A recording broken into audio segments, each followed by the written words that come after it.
pas, mačka,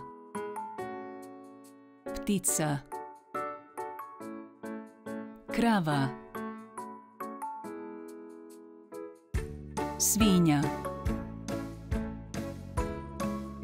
zmija, kokoš, zeko,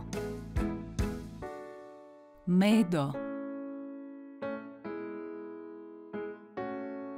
riba,